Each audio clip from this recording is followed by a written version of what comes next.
साल 1970, दिल्ली। सुबह के 9:08 बजे। साउथ दिल्ली के पॉश एरिया में एक आलीशान बंगला, विक्रांत विला। मुख्य गेट पर लगे पीतल के शेर चमक रहे हैं। भीतर एक सुंदर बगीचा, बीच में फव्वारा और फव्वारे के पास खड़ी लाल रंग की शेव्रोलेट इम्पाला। 4 नौकर दौड़ रहे हैं। एक झाड़ू लगाता है, दूसरा फूल सजा रहा है, तीसरा गेट पर डंडा ठोक रहा है। साहब निकल रहे हैं। विक्रांत मल्होत्रा, 35 वर्ष, काला 3 पीस सूट, सफेद स्कार्फ, सिगार, सुनहरी रोलेक्स और चाल में ऐसा गुरूर कि जैसे धरती पर चलने का भी एहसान कर रहा हो। पृष्ठभूमि में वॉइस ओवर। पैसा जब इंसान को घमंड देता है तो वो खुद को ईश्वर समझने लगता है, और ईश्वर जब जवाब देता है तो वक्त बनकर आता है। विक्रांत कार में बैठता है। ड्राइवर को देखे बिना कहता है, बोर्ड रूम पहुंचना है, रास्ते में कोई रोका तो गाड़ी चढ़ा देना। Malhotra group head office, board room, AC की ठंडी हवा, दीवारों पर दुनिया भर के नक्शे और मेज पर ग्लेनलिवेट की बोतल। 8 डायरेक्टर्स सिर झुकाए बैठे हैं। विक्रांत दरवाजा खोलते ही गूंजती आवाज में गुड मॉर्निंग, या फिर अपनी नौकरियां बचाने की प्रार्थना चल रही है। सब खड़े हो जाते हैं। विक्रांत अपनी कुर्सी पर बैठता है, सबसे ऊंची और सबसे चमचमाती। विक्रांत, आज एक नया सौदा किया है।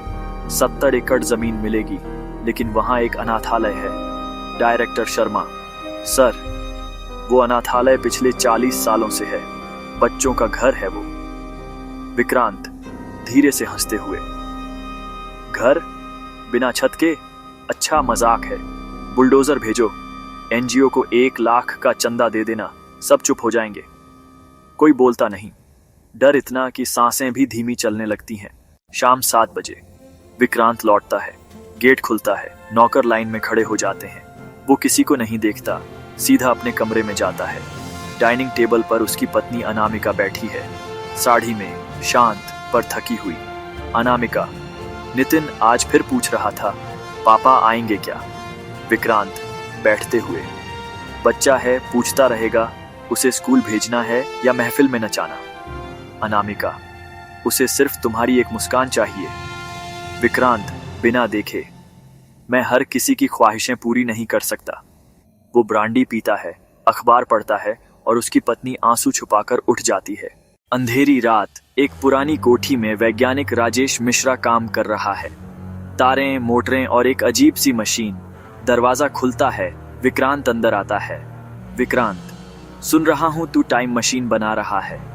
राजेश मुस्कुराकर, तेरे लिए नहीं बनाया था, पर तू आया है तो शायद वक्त खुद चाहता है तुझे बदलना। विक्रांत हंसते हुए, मुझे कोई नहीं बदल सकता, मैं जो चाहता हूं वही होता है। राजेश, फिर कर ले प्रयोग, आजा, एक बार देख ले क्या होता है जब तुझे खुद से ज्यादा ताकतवर चीज मिलती है। वक्त। कचरे से भरे एक गोडाउन में टाइम मशीन तैयार है। चमकती हुई रिंग, घड़ी के जैसी आकृति। राजेश, इसमें बैठ और सामने वाला बटन दबा। Set ear 2050। विक्रांत, और वापस कब आऊंगा? राजेश गंभीर होकर, वो तेरे कर्म तय करेंगे। विक्रांत बैठता है। मशीन की रिंग घूमने लगती है, बिजली कड़कती है, हवा गूंजती है। राजेश चिल्लाता है, याद रख, वक्त किसी से बड़ा नहीं होता, लेकिन सिखा सब कुछ देता है।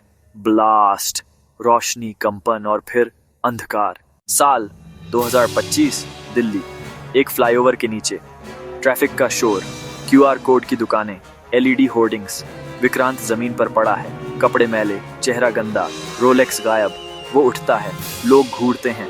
एक लड़का चिल्लाता है, ए अंकल, फुटपाथ पर क्यों सोए हो? विक्रांत गुस्से से, क्या बदतमीजी है, जानता है मैं कौन हूं? दुकानदार हंसता है, होगे किसी जमाने के राजा, अब तो भिखारी दिखते हो। विक्रांत सड़क के किनारे चलता है। उसके पास न पैसा है न पहचान। एक बच्चा बिस्किट खा रहा है और आधा बिस्किट उसकी तरफ बढ़ाता है। बच्चा, खा लो अंकल, बहुत भूखे लग रहे हो। विक्रांत का हाथ कांपता है। पहली बार कोई बिना डर के उसे कुछ दे रहा है। उसकी आंखों में नफरत नहीं, शर्म और हैरानी है। वो दूर एक एलईडी बोर्ड देखता है। 2025, दुनिया अब इंसानियत से चलती है, घमंड से नहीं। वॉइस ओवर, जिसने खुद को सब समझा, उसे वक्त ने उसका असली चेहरा दिखाया। असली कहानी अब शुरू होती है। To be continued. पार्ट 2, भूख, भीड़ और बेबसी, जहां वो घमंडी रईस अब एक बेसहारा इंसान है और असली सीख की शुरुआत होती है।